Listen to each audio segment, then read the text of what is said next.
നമസ്കാരം, ഭാരത് ലൈവിലേക്ക് സ്വാഗതം. നമസ്കാരം. കഴിഞ്ഞ ദിവസം നിയമസഭയിൽ ചില നാടകീയമായ സംഭവവികാസങ്ങൾ നടന്നു. സഭയ്ക്ക് ഉള്ളിലല്ല, അതായത് സാമാജികർ ഇരിക്കുന്നിടത്തല്ല, പുറത്ത് ഏറ്റവും താഴെ ഗ്രൗണ്ട് ഫ്ലോറിൽ മീഡിയ റൂമിലാണ്. പുതിയ കൃഷിമന്ത്രി ടി സിദ്ദിഖിൻ്റെ കൂടെ കാർഷിക വകുപ്പ് ഡയറക്ടറായ ശ്രീറാം വെങ്കിട്ടരാമൻ, അറിയാലോ, നമ്മുടെ ഒരു സഹപ്രവർത്തകനെ നമുക്ക് അങ്ങനെ മറക്കാൻ കഴിയില്ല. അതെ, അപകട മരണമല്ല, സഹപ്രവർത്തകനെ കാറിടിച്ച് കൊലപ്പെടുത്തിയ കേസിലെ മുഖ്യ പ്രതിയാണ്. വഫ എന്നൊരു സ്ത്രീയാണ് ആ കേസ് ഉണ്ടായിരുന്നത്. അപ്പം ശ്രീറാം വെങ്കിട്ടരാമൻ മന്ത്രിക്കൊപ്പം വാർത്താ സമ്മേളനം നടത്താൻ വേണ്ടിയിട്ട്, സ്വാഭാവികമാണ്, ഏത് മന്ത്രി വന്നാലും വകുപ്പിൻ്റെ കാര്യം പറയുമ്പോൾ വകുപ്പ് സെക്രട്ടറി കൂടെ ഉണ്ടാവും. അങ്ങനെ കൂടെ വന്നിരുന്നപ്പോഴത്തേക്കാണ് മാധ്യമപ്രവർത്തകർ എന്ന് പറഞ്ഞാൽ മാധ്യമപ്രവർത്തകർ എല്ലാവരുമല്ല, 2-3 പേർ, 3 പേർ എന്നാണ് ഞാൻ 3 പേർ അവർ, കാരണം ബാക്കി എല്ലാവരും ഇതിനോട് ഈ വിഷയത്തിൽ വലിയ അവഗാഹമില്ലാത്തവരും ഇതാണോ ശ്രീറാം വെങ്കിട്ടരാമൻ എന്നറിയാത്തവരൊക്കെ ഉണ്ട്. ഇവർ പെട്ടെന്ന് പ്രതിഷേധിക്കുന്നു, ശ്രീറാമിനെ പുറത്താക്കണം എന്ന് പറയുന്നു, ബഹളം വയ്ക്കുന്നു. ശ്രീറാം അവസാനം ഞാൻ പൊയ്ക്കൊള്ളാം എന്ന് പറയും. സിദ്ദിഖ് ന്യായീകരിക്കാൻ നോക്കുന്നു, ഞാൻ പൊയ്ക്കൊള്ളാം എന്ന് പറയുന്നു. അതൊക്കെ ഒരു കാരണവശാൽ വാർത്താ സമ്മേളനം കഴിഞ്ഞു. അതെ, കഴിഞ്ഞു. ഒരു കാരണവശാൽ നമ്മുടെ KNBയോട് മാധ്യമപ്രവർത്തകർ കാണിക്കുന്ന ഒരു സോളിഡാരിറ്റി ആയിട്ടേ കാണാവൂ എന്നൊക്കെയാണ് ഞാൻ ആദ്യം കരുതിയത്. എനിക്കും വികാരമുണ്ട്, പ്രശാന്തനുണ്ട്, അല്ലേ? തീർച്ചയായിട്ടും. നമ്മുടെയൊക്കെ സഹപ്രവർത്തനായിരുന്നു. ഇവിടെ നമ്മുടെയൊക്കെ കൺമുന്നിൽ വെച്ചാണ് അവൻ നമ്മളൊക്കെ വിട്ടുപോയതും. അർദ്ധരാത്രി കാറിടിച്ച് ക്രൂരമായൊരു കൊലപാതകമായി. അതിനെ നമ്മൾ ഒട്ടും കുറച്ച് കാണാം. പക്ഷേ ഒരു സാധാരണ അപകടമൊന്നുമല്ല, അല്ലല്ല, ഒരു അസാധാരണമായ അപകടം. ഞാൻ ഗൂഢാലോചനയൊക്കെ നടത്തി അങ്ങനെ ചെയ്തു എന്ന് ഞാൻ പറയുന്നില്ല. പക്ഷേ ഒരു വളരെ അസാധാരണമായ അപകടം. ഈ വാഹനം ഓടിച്ചിരുന്ന ശ്രീറാം വെങ്കിട്ടരാമൻ മദ്യപിച്ചിരുന്നു എന്നുള്ള ആക്ഷേപവും ആരോപണവും, അതിനുശേഷം അദ്ദേഹത്തിന്റെ ബ്ലഡ് ടെസ്റ്റ് ചെയ്യുന്നതിൽ വരുത്തിയ കാലതാമസം, അദ്ദേഹം ഒരു ഡോക്ടർ ആയതുകൊണ്ട് തന്നെ, അല്ല, ഡോക്ടറായതുകൊണ്ടും ഈ സ്വാധീനമുള്ളത് കൊണ്ടും ആശുപത്രിയിലാണ് അദ്ദേഹത്തെ അന്ന് ആദ്യം അദ്ദേഹത്തിനെ ജനറൽ ഹോസ്പിറ്റലിൽ എന്തോ കൊണ്ടുപോകുന്നു, അവിടുന്ന് കിംസിലേക്ക്. ശരിക്കും ജനറൽ ഹോസ്പിറ്റലിൽ വെച്ച് തന്നെ ബ്ലഡ് ടെസ്റ്റ് ചെയ്യാൻ എടുക്കണമായിരുന്നു, ചെയ്തില്ലായിരുന്നു. പിന്നെ അവിടെ അത് ചെയ്തില്ല. അത് ചെയ്യാൻ അയാൾ സമ്മതിക്കൂല. കാരണം ഒരാളുടെ ബ്ലഡ് എടുക്കണമെങ്കിൽ അയാളുടെ സമ്മതം വേണം. അയാൾ അനുമതി കൊടുത്തു. പുള്ളിക്ക് അറിയാമായിരുന്നു ഇത് ഇങ്ങനെ ഇത് ടെസ്റ്റ് ചെയ്ത് വിടാൻ പറ്റുള്ളൂ, ഇത്ര മണിക്കൂർ കഴിഞ്ഞേ ടെസ്റ്റ് ചെയ്യാവുള്ളൂ എന്നൊരു നിർബന്ധം ശ്രീറാം വെങ്കിട്ടരാമനുണ്ട്. അദ്ദേഹം നേരെ, ഡോക്ടർ കൂടിയായ അദ്ദേഹം നേരെ കിംസിലേക്ക് അഡ്മിറ്റ് ആകുന്നു. അവിടെ വെച്ച് ആ പ്രഥമ വിവര റിപ്പോർട്ട് തന്നെ തള്ളിപ്പോകുന്ന രീതിയിലാകുന്നു. പക്ഷേ മാധ്യമപ്രവർത്തകർ ശക്തമായി ഇതിൻ്റെ പിന്നിൽ, എല്ലാവരും അന്ന് മിക്കവാറും എല്ലാ മീഡിയ മൊത്തത്തിൽ ഒരുമിച്ച് നിന്നപ്പോൾ ദൃശ്യമാധ്യമ പ്രവർത്തകരും കേരളത്തിലെ പത്രപ്രവർത്തക യൂണിയൻ, കേരളത്തിലെ മുഴുവൻ പ്രസ് ക്ലബ്ബുകൾ, തിരുവനന്തപുരത്ത് പ്രത്യേകിച്ചും KUWJ കേസരിയും തിരുവനന്തപുരം പ്രസ് ക്ലബ്ബും, കേരളത്തിലെ ഏതാണ്ട് 3000-ലധികം വരുന്ന മാധ്യമപ്രവർത്തകർ, അതായത് KUWJയുടെ ഔദ്യോഗിക അംഗങ്ങൾ എല്ലാവരും, പിന്നെ കക്ഷി രാഷ്ട്രീയ ഭേദമന്യേ, ജാതിമത ഭേദമന്യേ, ഈ ബഷീറിൻ്റെ മരണവുമായി ബന്ധപ്പെട്ട് ഒറ്റക്കെട്ടായിട്ട് കുറ്റവാളി അറസ്റ്റ് ചെയ്യപ്പെടണം, ശിക്ഷിക്കപ്പെടണം, കൃത്യമായ തെളിവുകൾ വേണം കോടതിയിലെത്താൻ എന്നൊക്കെയുള്ള അതിശക്തമായ ആവശ്യം ഉന്നയിച്ച് രംഗത്ത്. അതുകൊണ്ടാണ് ഈ കേസ് ഇപ്പോഴും ഇത്രയും വിവാദമായതും. ബഷീറിന്റെ ഭാര്യയ്ക്കും അനാഥയായി പോയ കുട്ടികൾക്കും അവർക്ക് നീതി ലഭിക്കാനായിട്ട് സർക്കാർ ജോലി ലഭിക്കുന്നതും ഒക്കെ അതിന്റെ അല്ല. ഈ ഞാൻ സർക്കാർ ജോലിയും നഷ്ടപരിഹാരവും ഒന്നും ഇതിനൊരു പരിഹാരമല്ല. കാരണം അവിടെ അവർ ഇരയാക്കപ്പെട്ടാണ്. ഒരു യാദൃശ്ചികമായ അപകടമായിരുന്നെങ്കിൽ നമുക്കതിനെ അങ്ങനെ കരുതാം. ഇത് യാദൃശ്ചികമായ ഒരു അപകടമല്ല. മദ്യപിച്ച് വണ്ടി ഓടിക്കുന്നത് തെറ്റാണ് എന്ന് കുട്ടികൾക്കടക്കം ബോധവൽക്കരണ ക്ലാസ് എടുക്കുന്ന ഒരു ഉന്നത IAS ഉദ്യോഗസ്ഥൻ അങ്ങനെ ഒരു സാഹചര്യത്തിൽ വണ്ടി ഓടിച്ച് ഒരു മാധ്യമപ്രവർത്തകനെ, നിരുപദ്രവകാരിയും സത്യസന്ധനും മാന്യനുമായ ഒരു മാധ്യമപ്രവർത്തകനെ കൊലപ്പെടുത്തി എന്നുള്ളതാണ് കേസ്. അത് ഞാനിപ്പോഴും അങ്ങനെ തന്നെ വിശ്വസിക്കുന്നു. കോടതിയുടെ വിധിയൊക്കെ വരട്ടെ. പക്ഷേ അന്ന് അവിടെ ഉണ്ടായിരുന്ന ആ സ്ഥലത്തുണ്ടായിരുന്ന ഓട്ടോറിക്ഷ യാത്രയിലാണ് സംഭവം, അർദ്ധരാത്രിയിലാണ് നടക്കുന്ന ഈ അപകടത്തിൻ്റെ ഇത് കണ്ടുകൊണ്ട് ഓടി വരുന്ന ആൾക്കാരെല്ലാവരും അന്ന് മാധ്യമങ്ങൾക്ക് മുന്നിൽ പറഞ്ഞതാണ് ഇദ്ദേഹത്തിന് മദ്യപിച്ചിട്ട് കാല് നിലത്തുറയ്ക്കാൻ പറ്റാത്ത സാഹചര്യമായിരുന്നു ഈ അപകടത്തിൽ ഈ ശ്രീറാം വെങ്കിട്ടരാമൻ കാർ ഓടിച്ചിരുന്നത്. അങ്ങനെ ഒരു സാഹചര്യം, ആ വാഹനം ഓടിച്ചിരുന്നത് ശ്രീറാം തന്നെയാണ്. അതെ അതെ അതെ. അപ്പോൾ അതുകൊണ്ട് ഇതിനകത്ത് മറ്റ് ഇതൊന്നുമില്ല. കേസ് നിയമത്തിൻ്റെ വഴിക്ക് പോകണം. തീർച്ചയായിട്ടും ബഷീറിൻ്റെ ഭാര്യയ്ക്കും മക്കൾക്കും നീതി ലഭിക്കണം. അതവിടെ നിൽക്കട്ടെ. അപ്പം അത്രയും നമുക്ക് ന്യായമായ കാര്യം, നമ്മുടെയൊക്കെ മനസ്സിലുള്ള കാര്യം നമ്മളിപ്പോൾ പറഞ്ഞു. അതിലൊരു 1-2 പൊരുത്തക്കേടുകൾ, വൈരുദ്ധ്യാത്മകത എന്ന് ചൂണ്ടിക്കാട്ടിക്കാം. ഇതിനു മുമ്പ് പി പ്രസാദ് കൃഷി മന്ത്രിയായിരുന്നല്ലോ. അപ്പോൾ എത്രയോ തവണ ഇദ്ദേഹം കൃഷി വകുപ്പ് മേധാവിയായിരുന്നപ്പോൾ എത്രയോ തവണ ഇതേപോലെ വാർത്താ സമ്മേളനം നടത്തിയിട്ടുണ്ട്, ചിത്രങ്ങളൊക്കെ പുറത്തു വന്നിട്ടുണ്ട് അല്ലേ? അല്ല, അതിനകത്ത് നമ്മൾ മനസ്സിലാക്കേണ്ട ഒരു കാര്യം, ഈ മാധ്യമപ്രവർത്തകർ തങ്ങളുടെ പ്രവർത്തന മേഖല എന്താണെന്ന് തിരിച്ചറിഞ്ഞു വേണം പ്രവർത്തിക്കാൻ.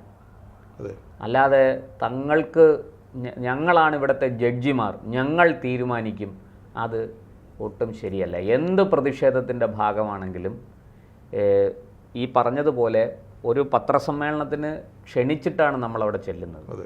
അപ്പോൾ ആ മര്യാദയും മാന്യതയും നമ്മളവിടെ കാണിക്കണം. ആ മീഡിയ റൂമിലേക്ക് മാത്രമേ മാധ്യമപ്രവർത്തകർക്കും ക്യാമറയ്ക്കും ഒക്കെ പ്രവേശനമുള്ളൂ. അവിടെ നിന്ന് പുറത്തേക്ക് ഷൂട്ട് ചെയ്യണമെങ്കിൽ, എന്തെങ്കിലും ദൃശ്യം എടുക്കണമെങ്കിൽ സ്പീക്കറുടെ അനുമതി വേണം.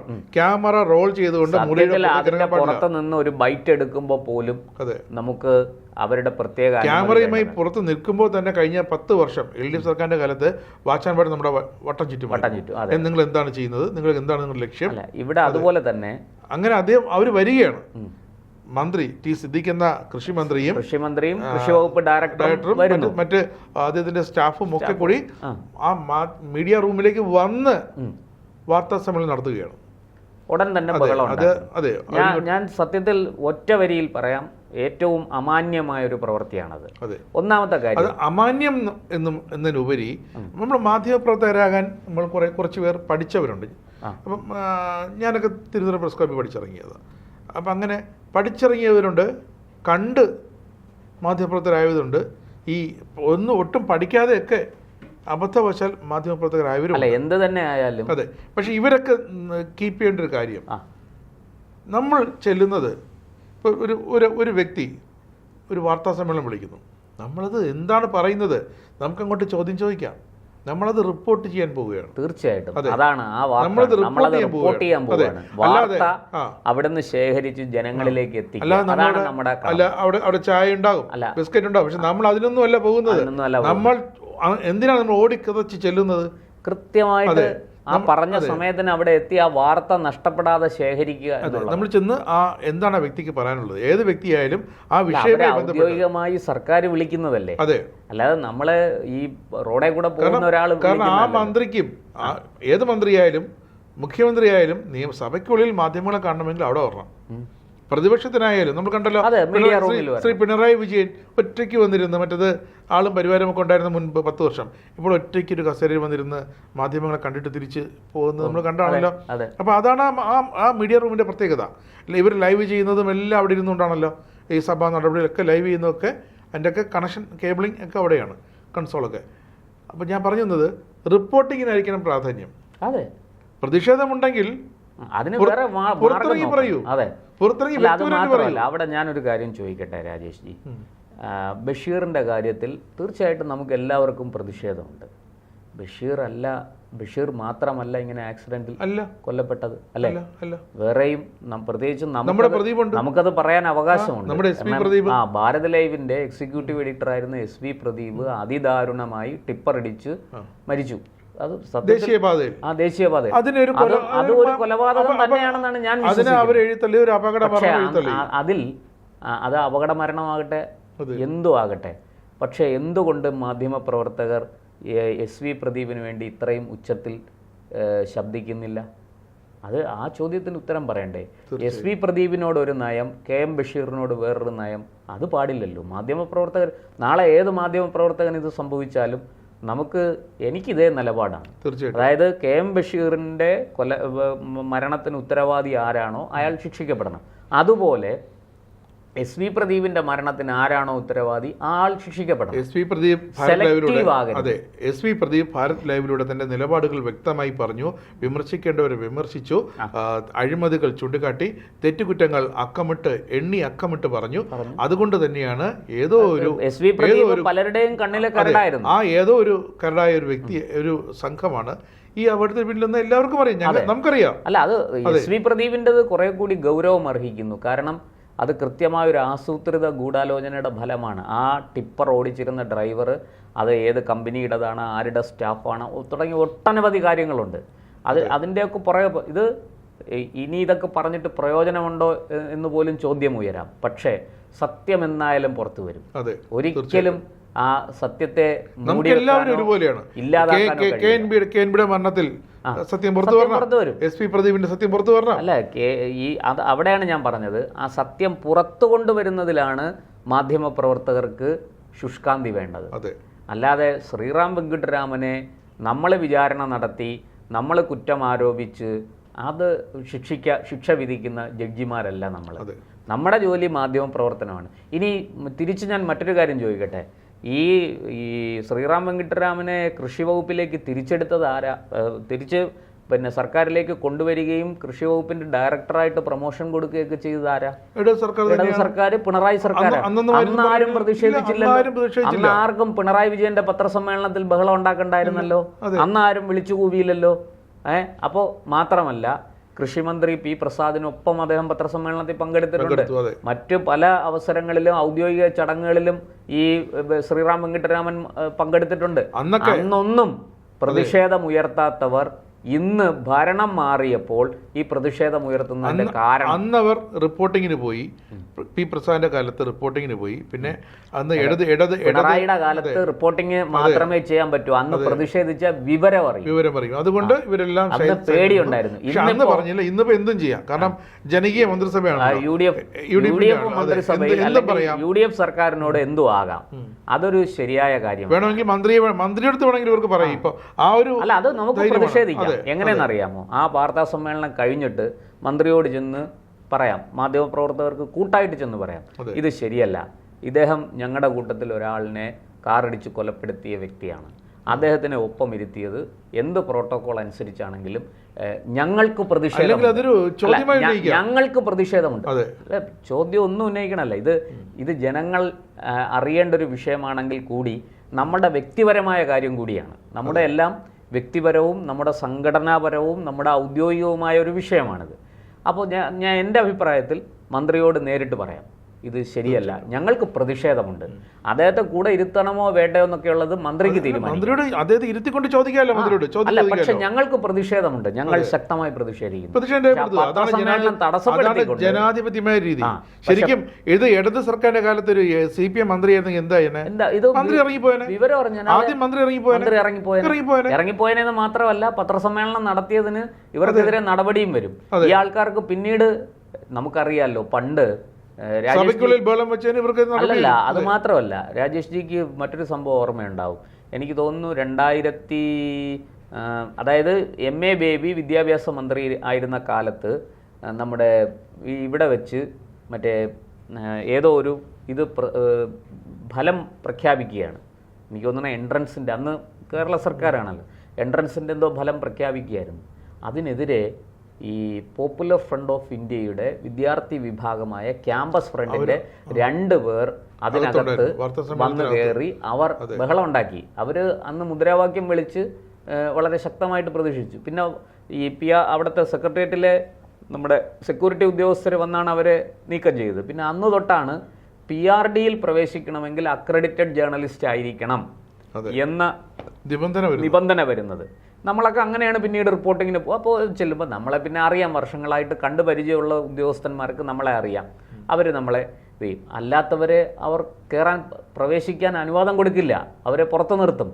ഇനിയിപ്പോൾ ആരാണ് നമ്മുടെ സ്ഥാപനത്തിലൊരു ട്രെയിനിയാണെന്ന് പറഞ്ഞാൽ പോലും അവർ പറയും നിങ്ങൾ പുറത്തിരിക്കും, പത്രസമ്മേളനം കഴിഞ്ഞിട്ട് നിങ്ങൾക്ക് അവരെ വിളിച്ചുകൊണ്ട് പോവാം, അവർ പുറത്തിരിക്കട്ടെ, മീഡിയ റൂമിലിരിക്കട്ടെ എന്ന് പറഞ്ഞാൽ അവരെ മാറ്റും. അപ്പോൾ ഇത്രയൊക്കെ നമ്മുടെ ഇതിലുണ്ടായിരുന്നു. അപ്പോൾ തീർച്ചയായിട്ടും ഇതുപോലെ ബഹളം ഉണ്ടാക്കിയാൽ ഇടതു സർക്കാരായിരുന്നെങ്കിൽ കൃത്യമായൊരു നടപടി വന്നേനെ. അന്ന് ഈ ഇടതു സർക്കാരിൻ്റെ ഒരു നേട്ടത്തിനും അല്ലെങ്കിൽ അവരുടെ ഒരു നീക്കത്തിനും ഒരു നയത്തിനും ഒരു കോട്ടം വരാതിരിക്കാൻ നമ്മുടെ മാധ്യമപ്രവർത്തകർ പ്രത്യേകം ശ്രദ്ധ വളരെ ജാഗരൂകരായിരുന്നു. ജനങ്ങളുടെ ഇടയിൽ നമുക്കിപ്പോൾ എന്ത് വിലയുണ്ട്?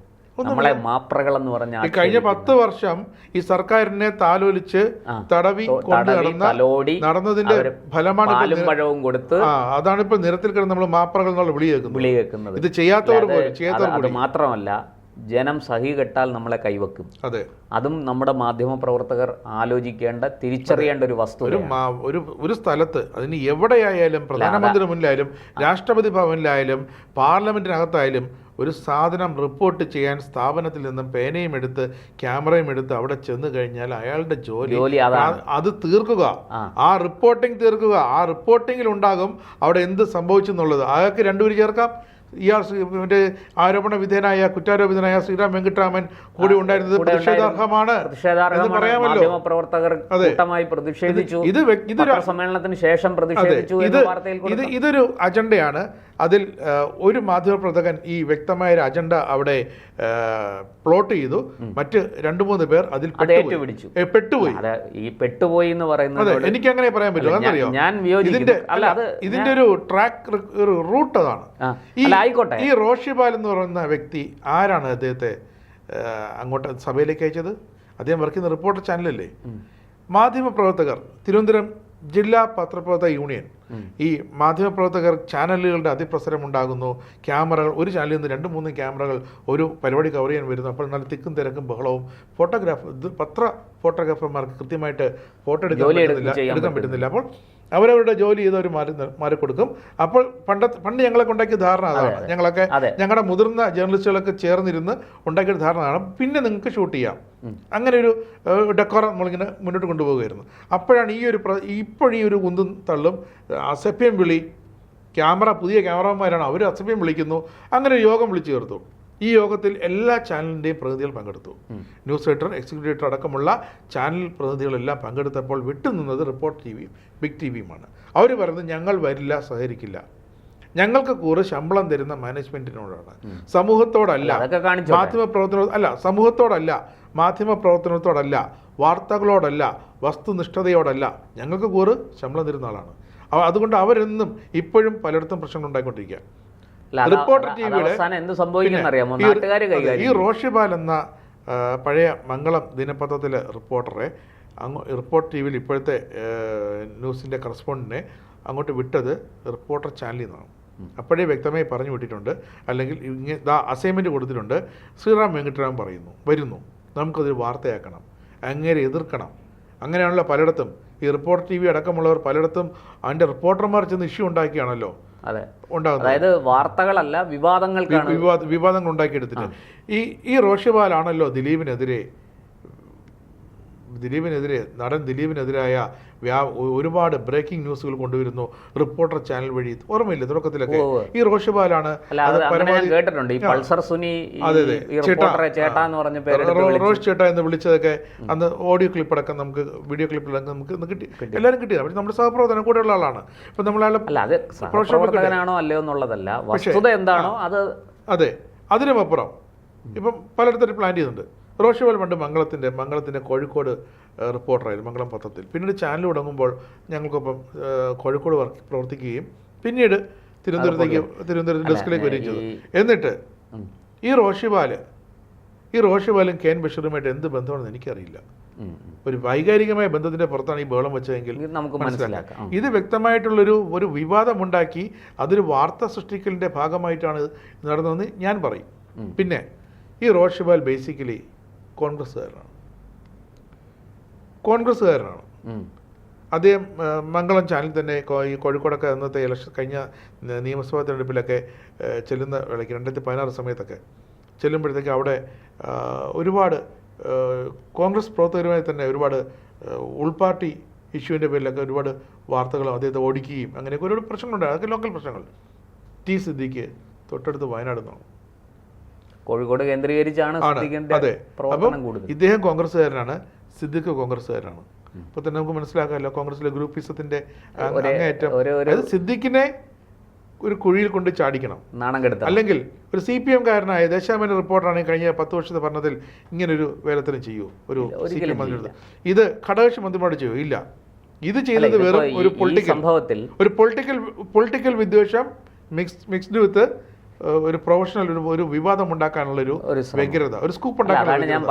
ഞാനും പറഞ്ഞു വരുന്നതാണ്. ഇപ്പോൾ സിറാജ് ദിനപത്രത്തിൽ ജോലി ചെയ്യുന്ന ഒരാളാണ് ഇങ്ങനെ പ്രതികരിച്ചതെങ്കിൽ നമുക്ക് പറയാം അയാൾക്ക് വൈകാരികമായി ബഷീറിനോടുള്ള അടുപ്പം, ബഷീറുമായിട്ട് വളരെ അടുപ്പമുള്ള വേറെ ഒരുപാട് പത്രപ്രവർത്തകർ തിരുവനന്തപുരത്തുണ്ട്. ഞാൻ ബഷീറിൻ്റെ ഒരു നല്ല സുഹൃത്തായിരുന്നു. ബഷീർ സത്യത്തിൽ മരിച്ചു കഴിഞ്ഞപ്പോഴാണ് ബഷീറിനോട് നമുക്ക് എത്ര സ്നേഹവും അടുപ്പവും ഉണ്ടായിരുന്നു എന്ന് എനിക്ക് പോലും തിരിച്ചറിയാൻ പറ്റിയത്. ബഷീർ മരിച്ചു എന്ന് കേട്ടപ്പോഴാണ് നമുക്ക് സത്യത്തിൽ നമ്മുടെ ഒരു കുടുംബാംഗം പോലെ ആയിരുന്നു ഈ ചെറുപ്പക്കാരൻ എന്നുള്ള ഒരു തിരിച്ചറിവ്. കാരണം ബഷീർ ആ രാത്രി ആ സമയത്ത് അവിടെ വെച്ച് ഒരു അത്യാഹിതത്തിൽ പെടേണ്ട യാതൊരു സാഹചര്യം നമ്മളാരും ഓർക്കുന്നില്ല. അല്ല, ഒന്ന് ആലോചിക്കേണ്ടത്, നമ്മളെങ്ങാനും ആണെങ്കിൽ മൊബൈലിൽ ഒരു കോള് വന്നാൽ എടുത്ത് ഓൺ ചെയ്തിട്ട് ഹെൽമെറ്റിന്റെ ഇടയ്ക്ക് വെച്ച് സംസാരിച്ച് വണ്ടി ഓടിച്ചു പോകും. ഇത് ഒരു മാന്യനും മര്യാദക്കാരനും ആയതുകൊണ്ട്, നിയമം അനുസരിക്കുന്ന ആളായതുകൊണ്ട് വണ്ടി അവിടെ ഒതുക്കി നിർത്തി, അതായത് റോഡ് അരികിലേക്ക് ചേർത്ത് നിർത്തിയിട്ട് ഫോൺ എടുത്ത് സംസാരിച്ച് ഹെൽമെറ്റ് ഊരി വെച്ച് സംസാരിച്ചുകൊണ്ടിരുന്നു. ആ സമയത്താണ് ഈ വണ്ടി അമിത വേഗത്തിൽ വന്ന്, അതായത് മദ്യപിച്ച് ലക്ക് കെട്ട ഒരാളിന് വാഹനം നിയന്ത്രിക്കാൻ കഴിയുന്നില്ല, വന്ന് ഇടിച്ച് ഈ പാവം ബഷീറിനെ കൊലപ്പെടുത്തുന്നത്. അപ്പോൾ ഞാൻ പറഞ്ഞു വന്നത്, അങ്ങനെ അത്രയും മാന്യനായ, അത്രയും സഹൃദയനായ ഒരു വ്യക്തിയെ സത്യത്തിൽ സിറാജ് പത്രത്തിലോ ബഷീറുമായിട്ട് അടുത്ത് പെരുമാറിയിരുന്ന ആൾക്കാരോ ആണ് ഈ ഇങ്ങനെ ഒരു ഇഷ്യൂ ഉണ്ടാക്കിയതെങ്കിൽ നമുക്ക് മനസ്സിലാക്കാം. അവരുടെ ഒരു വൈകാരിക പ്രകടനമാണ്, അവരുടെ വേദനയാണ്, അവരുടെ സങ്കടമാണ്, അവരുടെ ദുഃഖമാണ്. അത് ഒരു പ്രതിഷേധമായിട്ട് പുറത്തു വന്നു. ഇതങ്ങനെയാണ് എന്നെനിക്ക് തോന്നുന്നില്ല. ഇനി മറ്റൊരു വിഷയം, ഈ പറഞ്ഞതുപോലെ SV പ്രദീപിൻ്റെ കാര്യത്തിൽ എന്തുകൊണ്ട് ഞാൻ ബഷീറിനെയും SV പ്രദീപിനെയും ഒക്കെ ഞാൻ തുല്യമായിട്ട് തന്നെയാണ് കാണുന്നത്. SV പ്രദീപിൻ്റെ മരണത്തിൽ എന്തുകൊണ്ട്, അതും ഒരു ആകസ്മികമായ യാദൃശ്ചികമായ ഒരു അപകടമാണ് എന്ന് ഞാൻ കരുതുന്നില്ല. 100% അത് ആസൂത്രിതമായ ഒരു അപകടമാണെന്ന് തന്നെയാണ് എൻ്റെ വിശ്വാസം. അതെൻ്റെ വിശ്വാസമാണ്. അതിന് ഉപോത്ബലകമായ പല കാര്യങ്ങളുമുണ്ട്, ഇരിക്കട്ടെ. പക്ഷെ എന്തുകൊണ്ട് ആ വിഷയത്തിൽ ഈ മാധ്യമപ്രവർത്തകരൊന്നും മിണ്ടുന്നില്ല? കാരണം അതിനകത്ത് വിവാദമൊന്നുമില്ല. ഇതിനകത്ത് വിവാദമുണ്ടാക്കാവുന്ന ഒരുപാട് ഘടകങ്ങളുണ്ട്, അല്ലേ? അതിനകത്ത് പല പല ഘടകങ്ങളുണ്ട്. ഞാൻ അതിലേക്കൊന്നും ഇപ്പോൾ പോകുന്നില്ല. കാരണം ബഷീറിനെ ഓർത്ത്, ബഷീറിൻ്റെ ഒരു പത്രപ്രവർത്തന ജീവിതത്തെ ഓർത്ത് ഒക്കെ നമ്മൾ അവിടെ മൗനം പാലിക്കുകയാണ്. പക്ഷേ ഈ ആൾക്കാർ ഓർമ്മിക്കേണ്ടത്, നിങ്ങൾ ഇന്നല്ലെങ്കിൽ നാളെ വിചാരണ ചെയ്യപ്പെടും, നിങ്ങൾ ഇന്നല്ലെങ്കിൽ നാളെ ഇതിനൊക്കെ സമാധാനം പറയേണ്ടി വരും. ബഷീറിൻ്റെ മരണത്തിന് ഉത്തരവാദികളായവരെ ശിക്ഷിക്കേണ്ടത് ഇങ്ങനെ ബഹളമുണ്ടാക്കിയിട്ടല്ല, പ്രതിഷേധിക്കണം. അവരെ തീർച്ചയായിട്ടും നിയമത്തിൻ്റെ മുന്നിൽ എത്തിച്ച് അവർക്ക് അർഹമായ ശിക്ഷ വാങ്ങിക്കൊടുക്കണം കുറ്റവാളികൾക്ക്. ഒരു സംശയമില്ല ആ കാര്യത്തിൽ. പക്ഷേ അതിൻ്റെ മാർഗം ഇതല്ല. ഇവർ ഇപ്പൊ ഈ ബഹളം ഉണ്ടാക്കിയത് അടക്കമുള്ള മാധ്യമപ്രവർത്തകർ, ഇവർ ബഷീറിന് KNBക്ക് നീതി ലഭിക്കണം. പക്ഷേ ഇങ്ങനെ നീതി ലഭിക്കാത്ത, നീതി ലഭിക്കേണ്ട മറ്റു പലർ കൂടി ഇവിടെ ഉണ്ട്. ഈ പറയുന്ന റോഷിബാൽ ജോലി ചെയ്യുന്ന റിപ്പോർട്ടർ ചാനൽ മരമുറി കേസിലെ പ്രതിയാണ് എൻ്റെ മുതലാളി, അല്ലേ? പിന്നെ അവിടുത്തെ പല മുതിർന്ന മാധ്യമപ്രവർത്തകരും പോക്സോ അടക്കം പല കേസുകളിലും പ്രതിയാണ്. പിന്നെ ജാമ്യത്തിൽ നിൽക്കുകയാണ്. ഈ റോഷിബാലിന് അവിടെ ജോലി ചെയ്യുന്ന യാതൊരു ധാർമ്മിക മൂല്യച്യുതിയും കാണുന്നില്ലേ? യാതൊരു അസ്ഥിതയും ഇല്ലേ റോഷിബാലിന്? റോഷിബാൽ കഴിഞ്ഞ 2025 ഒരു സംസ്ഥാന സർക്കാരിൻ്റെ കയ്യിൽ നിന്നൊരു മികച്ച എക്സലൻസ് അവാർഡ് വാങ്ങി. എന്നാൽ പിന്നെ ശ്രീറാം വെങ്കിട്ടരാമൻ തിരിച്ചെടുത്ത ആ സർക്കാരിന്റെ കയ്യിൽ നിന്ന് നമ്മൾ മുഖ്യമന്ത്രി പിണറായി വിജയനിൽ നിന്ന് അവാർഡ് വാങ്ങാൻ യാതൊരു ഉളുപ്പില്ല, അവാർഡ് നിഷേധിക്കാൻ വരുന്നല്ലോ. അപ്പോൾ ഇത് വെറും ഒരു വാർത്ത വിവാദം ഉണ്ടാക്കി അതിൽ നിന്ന് എന്തെങ്കിലുമൊക്കെ 4 പേര് അറിയുന്നെങ്കിൽ ഓർക്കേണ്ടത് ചാനൽ റേറ്റിംഗ് ആണ് അവിടുത്തെ വിഷയം. ചാനൽ റേറ്റിംഗ് ആണ് എന്ന് വെച്ചാൽ മറ്റാരും ചെയ്യാത്തത് ഞങ്ങൾ ചെയ്തു. ഞങ്ങൾ റിപ്പോർട്ടർ ചാനലാണ്, റിപ്പോർട്ടർ ചാനലിൻ്റെ റിപ്പോർട്ടറാണ് ഈ വിഷയം ഉയർത്തിപ്പിടിച്ചത്. ഇതൊക്കെയാണ്. അല്ലാതെ അതിനകത്ത് ബഷീറിന് നീതി വാങ്ങിക്കൊടുക്കണം, ബഷീറിൻ്റെ കുടുംബത്തിന് നീതി വാങ്ങിക്കൊടുക്കണം എന്ന ഉദ്ദേശമൊന്നുമല്ല. പത്രപ്രവർത്തകരോടുള്ള ഐക്യദാർഢ്യമാണ് എന്നെനിക്ക് തോന്നുന്നില്ല. മറിച്ച് ഒരു ഈ പറഞ്ഞതുപോലെ സെൻസേഷൻ. അതെ, റിപ്പോർട്ടർ ചാനൽ മുതലാളി എനിക്ക് തോന്നുന്നത് അതൊരു ഒരു കിട്ടിയ സഹായത്തിൻ്റെയൊക്കെ മറ്റേ പലിശ തിരിച്ചു കൊടുക്കുകയായിരിക്കും. ഇന്നലെ ചർച്ചയിലിരുന്ന് റിപ്പോർട്ടർ ചാനൽ മുതലാളിയാണ്, മാധ്യമപ്രവർത്തനല്ല, റിപ്പോർട്ടർ ചാനലിൻ്റെ മരമുറി കേസിലെ പ്രതി അതിൻ്റെ മുതലാളി പിണറായി വിജയൻ അങ്ങ് വല്ലാണ്ടങ്ങ് ന്യായീകരിക്കുന്നുണ്ട്. പിണറായി വിജയൻ അങ്ങനെയാണ്, ഓർക്കൂ, നിങ്ങൾ നോക്കൂ, ശ്രുതി ഇത് നോക്കൂ, സ്മൃതി ഇത് നോക്കൂ, നിങ്ങൾ പിണറായി വിജയൻ ഇങ്ങനെയല്ലേ, മെഴുകി ഈ ചാനലിൽ കയറുന്ന കാര്യം. അങ്ങനെയാണ് പിന്നെ AK സെന്റർ മുമ്പിൽ ഇരുന്ന് ഒരു സ്ക്രീനും വെച്ച് ചെയ്തിരുന്നെങ്കിൽ 4 ജനമെങ്കിലും അത് കണ്ട് അങ്ങോട്ടും ഇങ്ങോട്ടും പോകുന്നവരെങ്കിലും കണ്ടേ. ഇത് എന്തായാലും ഈ പറഞ്ഞതുപോലെ ഈ കാര്യത്തിൽ നമ്മൾ ബഷീറിനോടൊപ്പം നിൽക്കുന്നു.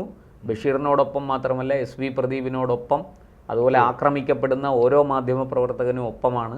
തീർച്ചയായിട്ടും അവിടെയൊക്കെ നീതി ലഭിക്കേണ്ടതാണ്, ഒരു സംശയമില്ല. ബഷീറിൻ്റെ കൊലപാതകത്തിന് ഉത്തരവാദികളായവർ ശിക്ഷിക്കപ്പെടുക തന്നെ വേണം. അക്കാര്യത്തിൽ നമുക്കൊരു വിട്ടുവീഴ്ചയുമില്ല, നമുക്കും എതിരഭിപ്രായമില്ല. അതിന് വേണ്ടുന്ന എന്ത് പ്രതിഷേധത്തിന്റെ കേസിന്റെ വിചാരണ തുടങ്ങിയിട്ടുണ്ട്, എത്രയും വേഗം അത് കോടതി തീരുമാനത്തിലേക്ക് എത്തണം. പക്ഷേ നമുക്ക് പറയാനുള്ളത്, ഈ പറഞ്ഞതുപോലെ ശ്രീറാം വെങ്കിട്ടരാമൻ എന്ന ഉദ്യോഗസ്ഥൻ നിലവിൽ ഈ കേസിൽ ജാമ്യത്തിലൊക്കെയാണ്, കേസിന്റെ വിചാരണ നടക്കുകയല്ലേ.